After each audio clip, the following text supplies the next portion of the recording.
Monsieur le Président de la République, Monsieur le Président de l'Assemblée nationale, Monsieur le Premier ministre, Mesdames, Messieurs les membres du gouvernement, Monsieur le médiateur, aperçu, Monsieur le Président du Conseil national de régulation, Monsieur le Président du facilitateur du dialogue, je vous salue. Mesdames, Messieurs, permettez-moi de saluer d'emblée l'initiative de ce dialogue national. Malgré les turbulences, elle est un geste d'ouverture à magnifier. Nous, opposition républicaine, y prenons part, non par naïveté, mais par fidélité à nos principes, par foi en l'avenir et par amour pour notre patrie.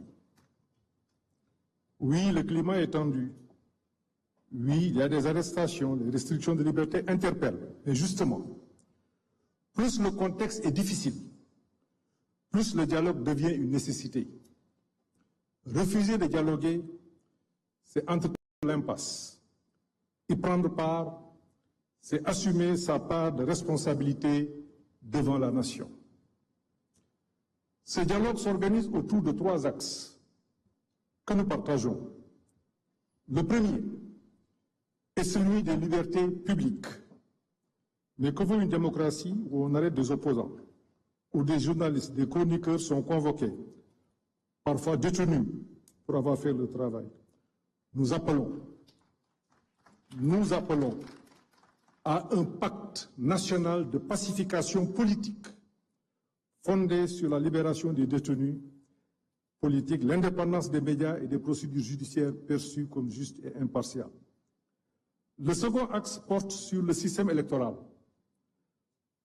Donnons réalité au statut de l'opposition et de son chef, donnons à la Sénat les moyens et l'indépendance qui s'imposent, et sur l'inscription des jeunes, l'inscription automatique des jeunes majeurs au fichier électoral, nous estimons qu'une telle réforme aux implications profondes doit faire l'objet de consensus forts. Le troisième axe est la refonte institutionnelle.